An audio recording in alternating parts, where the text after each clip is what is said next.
আসসালামু আলাইকুম। আমি রিম্পা বলছি যশোর থেকে। কাছে ও দূরে যে যেখান থেকে বসে আমার এই ব্লগ ভিডিওটি দেখছেন, আশা করছি সবাই অনেক ভালো আছেন। আলহামদুলিল্লাহ, আমরাও অনেক ভালো আছি। বেশ অনেক দিন পর আমি আবারও আপনাদের সাথে একটু কমিউনিকেশন করতে আসলাম। আমি জানি আমার আপুরা আমাকে নিশ্চয়ই ভুলে গেছেন, এটাই স্বাভাবিক, তাই না? আসলে রমজান মাসে সবাই একটু ব্যস্ত, আর সেটা আমার ক্ষেত্রেও ভিন্ন নয়, আমিও অনেকটা ব্যস্ত। তবে এটাও আমার কাজের মধ্যেই পড়ে, কিন্তু আমি আসলে পেরে উঠতেছি না, ওই জন্য আর সেভাবে ভিডিও করা হচ্ছে না। আর ভিডিও যদি করাও হয়, এডিট আর করতে পারি না। তো আমার এই বিষয়গুলো প্লিজ আমার আপুরা ক্ষমা সুন্দর দৃষ্টিতে দেখবেন। তবে আমি এটুকু বলতে পারি, ঈদের পরে থেকে আমি ইনশাল্লাহ আবার আগের মতো রেগুলার হব। এখানে আমি রোজার ইফতারের জন্য একটু বুন্দিয়া বানিয়ে নিচ্ছি। তো ভাবলাম এটা আমি আমার আপুদের সঙ্গে শেয়ার করি, এতে অনেকের উপকারে আসতে পারে। তো আমি পরিমাণ মতো পানি, বেসন, লবণ দিয়ে এই কনসিস্টেন্সি গুলিয়ে নিয়েছি। আমি যেহেতু খুব বেশি বানাবো না, তো আমি ছোট্ট একটা কড়াই নিয়েছি, আর এতে পরিমাণ মতো তেল নিয়েছি। তেলের পরিমাণটা একটু বেশি হবে, আর তেলটাকে পর্যাপ্ত পরিমাণ গরম করে নিতে হবে। তো আমি তেলটাকে গরম করে নিয়ে এইভাবে একটা ফোঁটা দিয়ে দেখলাম, যদি উপরে ভেসে ওঠে সাথে সাথে, তাহলে ভাবলাম যে তেলটা পরিমাণ মতো গরম হয়ে গেছে। আর এখানে পরিষ্কার একটি ছাঁকনি নিয়ে এইভাবে ধরে রেখে দিয়ে দিতে হবে। খুব বেশি দেওয়া যাবে না, তাহলে সবগুলো একসঙ্গে দলা পেকে যাবে।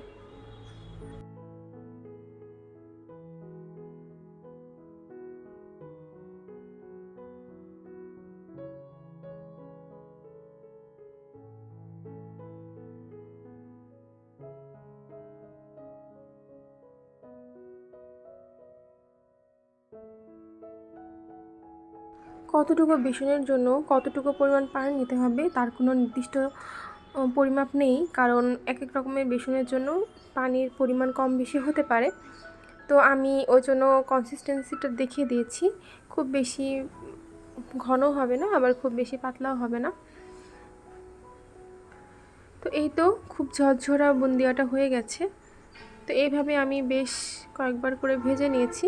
তো আমি আরও একবার দেখিয়ে দিচ্ছি। প্রত্যেকবার কিন্তু এভাবে ভালো করে ছাঁকনিটাকে মুছে নিতে হবে, এতে করে বুন্দিয়া সবগুলো একই সাইজের হবে, সাইজের কোনো গরমিল হবে না। ছাঁকনিটাকে ঠিক এভাবে একটা জায়গায় ধরে রাখতে হবে, এটা কিন্তু চারিদিকে নাড়ালে দলা পেকে যেতে পারে।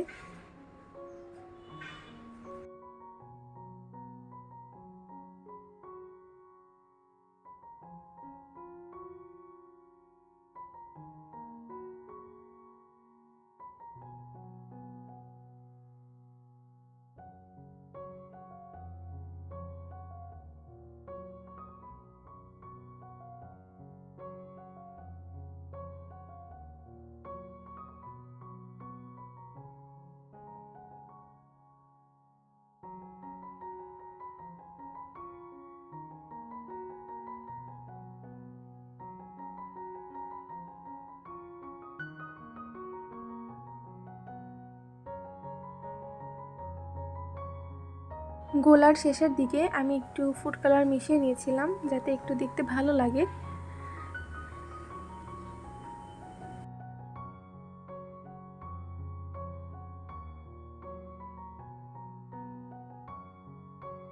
তো এইভাবে আমি সবগুলো ভেজে নিয়েছি, আর এখন দেখাচ্ছি এটা কতটা মুচমুচে হয়েছে। তো বুঝতেই পারলেন কতটা ক্রিস্পি হয়েছে। এখন আমি চিনির শিরাটা করে নিব। তো এর জন্য আমি চুলায় পানি বসিয়ে দিয়েছি। আমি 1.5 কাপ বেসনের গোলা করে নিয়েছিলাম, আর তার জন্য আমি 2 কাপ পানি আর 2 কাপ চিনি নিয়ে নিচ্ছি। পানির পরিমাণ যতটুকু হবে, চিনির পরিমাণও তার সমান হবে।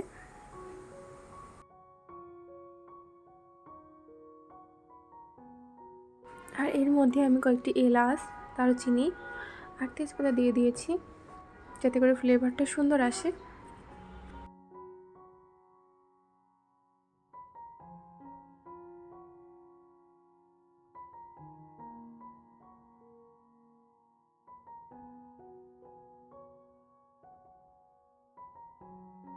এইভাবে এর রসটাকে আমি বেশ কিছুক্ষণ ফুটিয়ে নিব, আর এর ঘনত্ব যখন একটু বেড়ে যাবে তখন আমি এটাকে নামিয়ে নিব।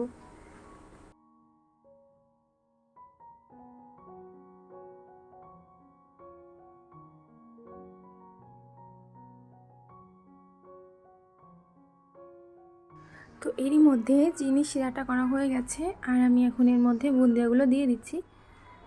শিরাটা যখন হয়ে যাবে তখন অবশ্যই চুলাটা অফ করে তারপরে বুন্দিয়াগুলো উপরে দিয়ে দিতে হবে, তা না হলে বুন্দিয়াগুলো কিন্তু একদম নরম হয়ে যাবে।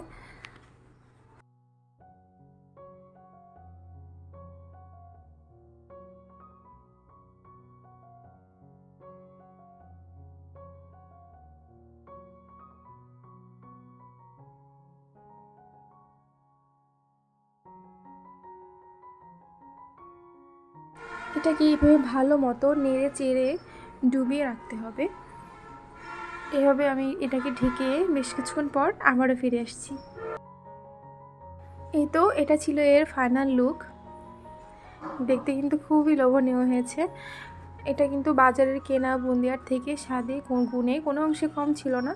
আপনারাও চাইলে খুব সহজে এভাবে বাসায় বসে নিজের হাতে বুন্দিয়া তৈরি করে নিতে পারেন। আশা রাখছি পরিবারের লোকজন অনেক খুশি হয়ে যাবে। তো রান্নাঘর থেকে ফিরে এসে আমি ঘরের কিছু কাজ করে নিব।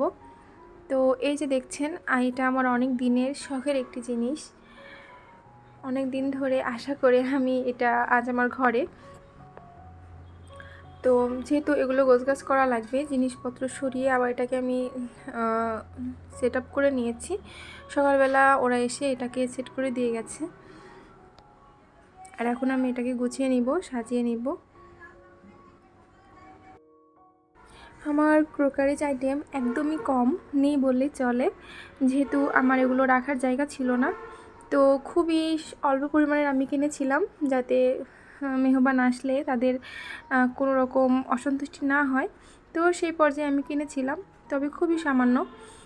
তো যেগুলোই ছিল এই বাসায় আসার পর আমি সেগুলো প্যাকেটিং খুলিনি, ভেবেছিলাম যে ক্যাবিনেটটা আনার পরেই একবারই খুলে সাজিয়ে রাখবো। তো সেই কাজটাই আজকে করছি, আর সাথে সাথে ডাইনিং টেবিলটাও গুছিয়ে নিচ্ছি, যেহেতু একটু এলোমেলো হয়েছে। ক্যাবিনেটটা আমি ডাইনিংয়েই সেট করলাম। তো এর পরের ফাইনাল লুকটা আপনাদের সাথে শেয়ার করছি।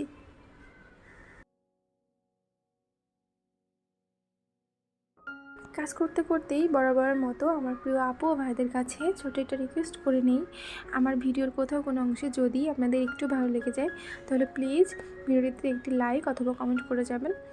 আর আপনি চাইলে আমার চ্যানেলটিকে সাবস্ক্রাইব করে যেতে পারেন, এতে করে আমার ভিডিওগুলো আপনি রেগুলার দেখতে পারবেন। আর যারা ইতিমধ্যে এই কাজটি করে ফেলেছে তাদেরকে অনেক ধন্যবাদ। ভিডিওটি কেমন লাগলো সেটা অবশ্যই আমার সঙ্গে শেয়ার করবেন, এতে করে আমার অনেক ভালো লাগবে।